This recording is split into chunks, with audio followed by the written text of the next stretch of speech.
Lori, and I'm the interim Native American Student Support Success Program Manager, and I'm also a co-NIA lead. So I just wanted to start off with a few things about, kind of getting to know your Native community and community history.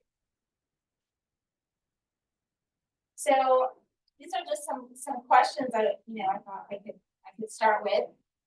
How many tribes do you think existed in California before contact? How many tribes do you think exist now? How many different American Indian languages existed here before contact? Which state do you think has the highest population of American Indians? Which county of California do you think has the highest population of American Indians? And how many of your students do you think are American Indian? How many American Indian students do you think we have enrolled in NASSSP at COC? Well, here's some of our answers for you. So for our tribes, we had about 100 to 300, but because of the genocide, most of those have gone extinct. Today, we have 110 federally recognized tribes with 81 seeking federal re-recognition. We had about 300 native languages in California alone. That means that California alone had more languages than all of Europe, and we suffered the most language loss because of the cultural genocide. Which state do you think has the highest? We do. Out of all the states, we have the highest native population. Our current recognized population, and I say recognized because it's 757,628, but they only count those that are federally recognized individuals. Which county has the highest? We do.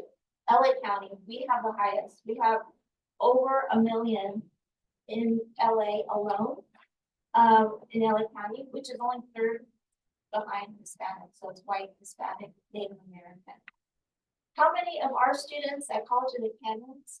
About 408, a little over 400. How many are enrolled in our NASS program? About 342. That some are pending, some have been accepted the enrollment. And then I had some local data. 30% of the San Fernando Valley is Native American. 2.1% of the Santa Clarita Valley is Native American. That doesn't seem like very much, but we only have about 200,000 people. And then that translates into a little over 4,000 Native people living in our valley. So that tells us that there is a need for a program like this. NASS's goal is to assist Native students in completing their education. But NASSP is a little bit different than other funding programs because I'm sure you've heard of, we get funding for this and we get funding for that. Well, how is this different? It has certain parameters that have been embedded into the program that really deal with the culture. And I say culture as singular, but what I really mean is cultures, because we have many Native American cultures, not just in California, but within the United States. So the first, of course, is financial. That's important. But also other things like community. Community is very important to Native people. Fostering those connections for Native youth through connections with other members of the Native community. Many of our students are not technically California Indians. They are Navajo, they are Choctaw, they're from the Tono Otter Nation, they're Apache. And because of incentives that they get to leave their reservation, because they're incentivized to do that, for many reasons I won't go into today, they come out to California. And when they leave their land base, they are without community, they are without culture. And so then they fall through the cracks. So then we lean into bringing culture, fostering cultural learning, awareness, and visibility. I'm going to talk about the statistics that address lack of visibility of Native people, particularly in LA, because people say, oh, I don't see Native Americans enough, right? And then we look at things like heritage, honoring Native heritage by providing a safe forum for expression. Many Native people, when they are around non-Natives, tend to hide their Native identity. We also are looking at things like job training and internships, providing those for Native people in fields that they're interested in and ways that cultural training that they're familiar with, certain ways of learning. So here are some statistics for you. Native Americans in LA County are least likely to have. That's shocking to most people. Native Americans have the highest student dropout rate of any other ethnicity in California. They have the lowest college going rate of any other ethnicity in California. That was exacerbated during the pandemic, of course. There's other issues too, marginalization. The American Indian community is most often underrepresented in sample data because, particularly in California, they tend to be grouped as Hispanics. Why are they grouped as Hispanics? Well, because of missionization, of course. They have Spanish names. And so they end up being grouped in that way. We have over 10,000 non-English, non-Spanish speaking indigenous people in the city of Los Angeles alone. They do not speak Spanish. They do not speak English. They speak a native language. And this is where we get into, again, that level of understanding, that cultural awareness. We've had some instances of individuals that had certain complications with law enforcement because the police officer is speaking to them in Spanish, and they didn't understand Spanish. They only spoke it. So there's a lot of discrepancy in that, and there's a historical problem of underrepresentation as well. We have a tendency to group people by ethnicity based on maybe last name, and that's just not how it should be. Out of our American Indian students, about 12% in our service planning area, which is where we are in service planning area as well, I should say, about 12% are unhoused. They also make up the second highest group of kids that are in the foster system. So that leads to other issues, and that's in LA County alone. As a percentage, Native Americans join the military more than any other ethnicity. That's because of a loyalty to land, a loyalty to tribe, a loyalty to country. And so they make up a high percentage of veterans. They also make up the highest percentage of those veterans that end up experiencing severe medical issues and casualties. That's because they volunteer for the most dangerous missions. So let's look at what we have developed for NASS. So we had some leeway, which was great with the state. They gave us some parameters that said be creative. And so this is what we've done so far. This is, by the way, this is just in September. We were just awarded, and then we just hit the ground running. So all of our NASS students, immediately as they were enrolled, they got a voucher for the bookstore for textbooks and supplies. And so far, it's going to be higher than this. This is the number I got about a month ago. We've spent about $3,600 in providing textbooks and supplies. We've distributed hundreds of dollars in canvas bags, pens, folders, flash drives to students. Any educational supplies that they needed, they could come get it from my office for free. We have over $3,000 in monetary subsidy cards that students can receive. They can apply for emergency stipends, anything we buy and cover. We've also dispersed hundreds of personal health kits via the United American Indian Involvement, which we have joined forces with in order for them to be able to supply those resources.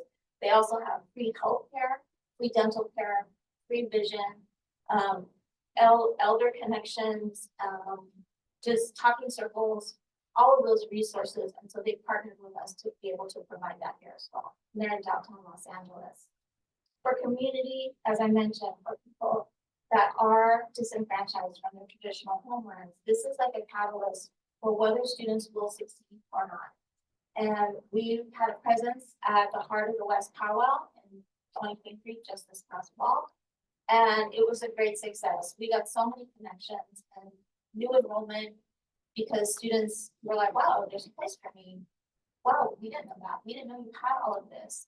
And that outreach was far and wide. And I will talk more about that. Students have connected through craft circles that we've had in the ICC. And I'll talk a little bit more about what some of those things are.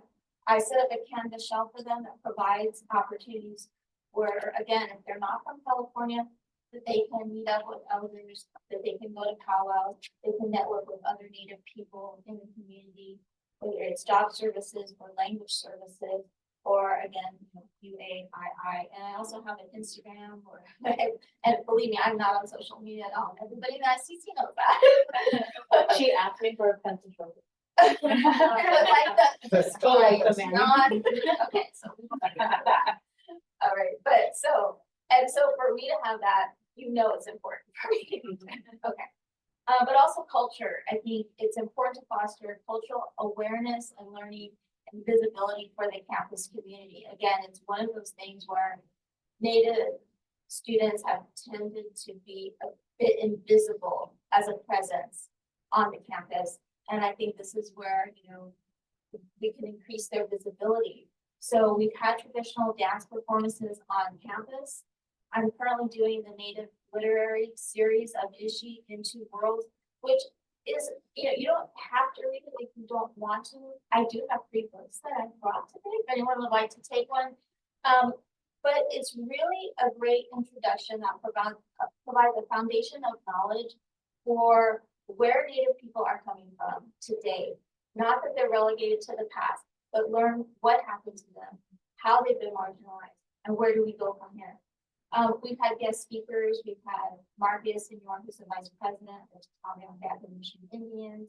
We are having Alan Salazar, who is, there's so many qualifications. An elder, he's a spiritual leader, he's an author, he's an activist, he's a tomal maker. He makes the canoes and he takes students out to the Channel Islands and has them paddle and relearn their culture. He will be speaking with us in a couple of weeks. We're also doing an honoring missing murdered Indigenous women, and we honored Orange Shirt Day, National Day for Truth and Reconciliation, to honor those children that were taken from their homes years ago and put into residential schools. These are all important ways that we honor Native people in our community. We also honor heritage. We doing teepee raising. We do acorn gathering. We've had, again, craft circles. We've had medicine bundle making. We've had at-level growing. Again, and then we've also had the campus land acknowledgement display, and we've adopted a land acknowledgement that, in conjunction with the Bernadine and Tatamian Band of Mission Indian. And for those people that, question the land acknowledgement, I just want people to know that the land acknowledgement is actually a traditional reading and a traditional way of introduction among Native people. And so this is actually something that we go through this whole segment on language in my class. And I show videos of traditional people and how they introduce themselves. What you always want to say is whose land you're on and what land you came from. And that's actually just a traditional reading. It doesn't have to be political. You're just honoring the people whose land you're on. Those are my students' acorn gathering. Because if you're wondering what that is, they've had a great time in the bushes, and you can see they're wearing their orange shirt and their teepee. And we're going to be raising this up next week for, what are we having on Saturday? Something. That's it. Shout out to Jasmine. Thank you, Jasmine, for letting us put up the teepee. All right. Okay, and then we have job training. So I partnered with Metro, LA Metro, the ones that build the trains, and the San Fernando Transit constructors that they created this flyer just for our Native students. And what they provide is professional administrative support roles, services in terms of a career academy. And they also do paid internships, paid job training to get them working at Metro or get them into the field if they're interested in anything. You don't have to want to be an engineer. You can want to do something else, but they will bring you into that fold, because I don't know if you guys know this, but they are building a train along Van Nuys Boulevard So they have tapped us to recruit our Native students for this program. And I'm just so excited to be able to partner with them. We've also partnered with Tarzana Treatment Centers College. They do paid internships for those students that are doing their education here, but they need their professional work hours. They can do it at Tarzana Treatment Centers and they will pay them. So it's not for free. We've also partnered with the Tataviam Tribal Conservation Corps. They have a separate, so Tataviam is like layered. So there's Tataviam and then they have Puku and then they have Tuvakai. So we partner with their conservation corps who's come on campus, who's met with students, network, just train them, and they've done cultural learning, share traditional ecological knowledge. It's been a great partnership that we've had with them. And then again, I can't stress enough, United American Union. They're like the greatest people, and I just love them.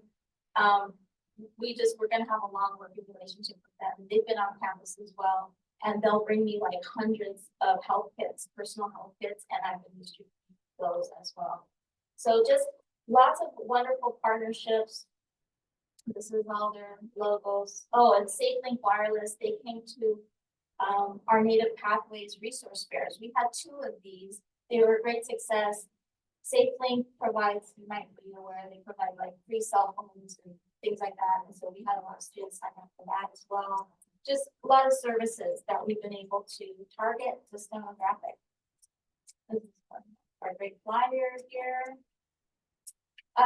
We have a lot of activities coming up, and I didn't get a chance to put all of them on here, but I will read them to you, and I can send these out to you. But I also provided flyers by the door if you're interested. One thing I'm very proud of is we actually are hiring an assistant, an adult hourly, and I say assistant because he's gonna help you. We have a lot of work. Our new hire is Randy DeGroat. He is an enrolled member of the Navajo Nation. He is the Native speaker. That means he speaks this traditional language, and he's going to be providing Dene language workshops on campus. I'm so excited to learn Dene. And so that speaks to, we actually do have a lot of Navajo people, Dene people that live in LA County.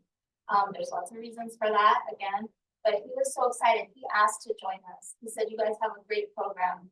And in turn, because he thought we had such a great program, the Navajo Nation now wants to take classes at COC online. And so now we're going to be able to support members of the Navajo Nation. And we've also been outreached by a community up near Bishop. There, if you don't know this, there's about 5 Native reservations up there. There is a community college there. They didn't apply for the funding. They have less than 1% natives enrolled, and yet the local high schools are 60% native. So where are those students going? Well, guess what? They're going to come here because we haven't asked and they didn't even apply for it. So we really need to support our native students, not just in Santa Clarita, but all across the country, because they're in dire need of services. So how can you support us? Well, you're more than likely you have students in your class that are native, but maybe you just don't know. And through acknowledgement, not just the land acknowledgement, but just acknowledgement and awareness of that culture. I remember I was teaching chemistry at a high school, so we did a popcorn assignment. It's like a high school chemistry, okay? Where they have to practice popping corn in the Bunsen burner. But that was a great teaching moment. Well, let's talk about popcorn. Let's it doesn't have to be a big long thing, but maybe it can be a minute or 2. Just that acknowledgement, that cultural acknowledgement creates awareness and it creates visibility in the classroom. And so you can incorporate it in just little ways like that. Also, attend our events, please. They're all Flex Credit approved, and we would love to see you there. And your students will love to see you there. They want to know that you support them, that you love them, and maybe you don't know them, but you love them and you care about them, and they appreciate that. They appreciate that so much. If you want to donate your time, your knowledge, your energy, or supplies, or your funds, there's a QR code, and you can also go to our webpage, NASSSP, and please take some flyers, and you can go put the flyers in your classroom too. Maybe your students would like to go or offer extra credit. So thank you very much for hearing.